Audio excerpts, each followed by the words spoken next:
Another age problem na nanggaling sa TikTok. Okay, so sagutan natin ito ng two ways, isang trial and error at isang gamit ang algebra. So Carla is 3 times as old as Dayan. In 12 years, Carla will be twice as old as Dayan. How old is Carla now? So ang tinatanong, how old is Carla now?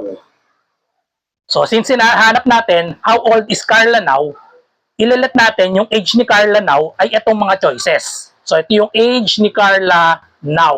So lagay natin dito. So ito yung mga age ni Carla. Tapos isolve natin yung age ni Dayan gamit yung condition. So ito yung age ni Dayan now. Gamit ang condition. So sabi, Carla is 3 times as old as Dayan. Mas matanda si Carla. Si Carla is 3 times as old as Dayan. So ibig sabihin, kung ito yung mga age ni Carla, i-divide natin sa 3. Dahil si Carla ay 3 times as old as Dayan. So, ang age ni Dayan, kung si Carla ay 24, divide natin sa 3. Si Dayan ay magiging 8. Kung ang age ni Dayan ay 30, divided by 3, so magiging 10. 36 divided by 3, that is equal to 12. And 42 divided by 3 will be 14. So, ito yung magiging age ni Dayan now. So, ngayon, isolve naman natin yung age nila in 12 years. So, in 12 years, so sabi, in 12 years, Carla will be twice as old as Dayan. After 12 years, magiging twice as old na lang. So, ito, thrice ito. So, ibig sabihin, mag-add tayo ng 12 sa age nila parehas. So, ito yung sa future nila, add tayo ng tig 12. So, pwede, wag na nating i-try lahat yan. I-try nyo na lang muna yung nasa gitna. 24, 30, 36, 42. So, pwede yung 30 or 36. Tapos pag hindi nag-eksakto, tsaka nyo na lang i-try yung ibang choices. Okay? So, i-try natin itong letter B. Pag nag-add tayo ng 12 sa letter B, 30 plus 12 magiging 42. Tapos 10 plus 12 magiging 22. Hindi eksakto. Dapat twice. So, mali ito. Try natin itong 36. 36 plus 12, that will be 48.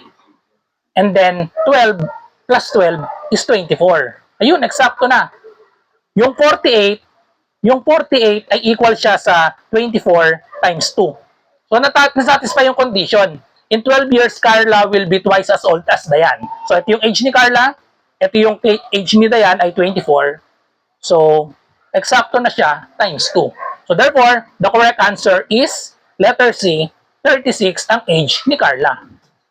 Okay? So ngayon, isolve naman natin gamit ang algebra. Okay? So ito yung isang way para isolve ito. Tingnan natin kung 36 din ang makukuha natin. So sa ganitong mga age problem, ang ginagawa ko dito, naggagawa ako ng table. Basta age problem.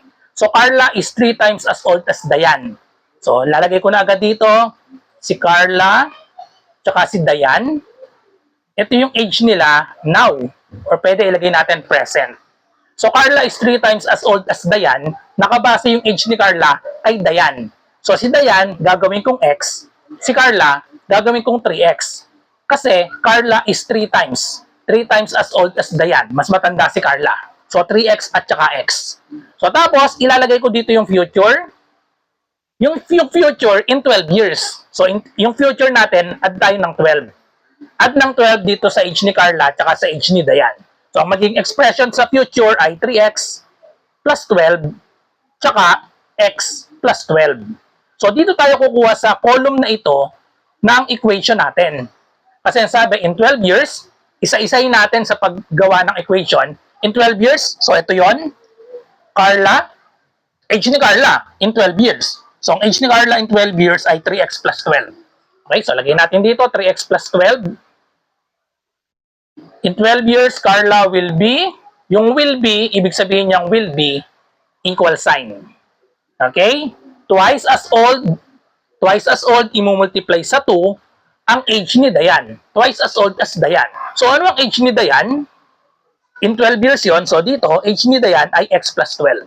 So, ito na ang ating working equation. Ang question, how old is Carla now? So, how old is Carla now? Ito yung hinahanap natin, 3x. Okay? So, pag nasolve natin yung x, age yun ni Dayan, ang hinahanap natin, age ni Carla. So, 3x ang kailangan natin isolve. Okay? So, isolve lang natin ang x dito. Distribute muna natin ito.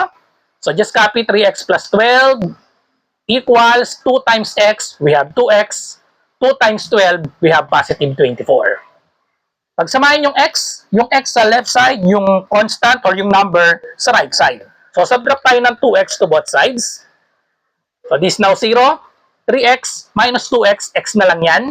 Itong positive 12, ilipat natin sa kabila, subtract tayo ng 12 to both sides. So 0 na ito, 24 minus 12, that is equal to 12. So x equals 12, ito yung age ni Dayan. Buti na lang, walang 12 sa choices para sa age ni Carla. Ang hinahanap natin, age ni Carla now. So therefore, ang age ni Carla ay 3x. So 3x is equal to 3 times 12 equals 36. Ito ang age ni Carla. Therefore, the correct answer is 36, letter C. So kung meron kayong math question, i-comment nyo lang dito or i-PM nyo ako sa aking messenger, RJ Enseñado. Bye-bye!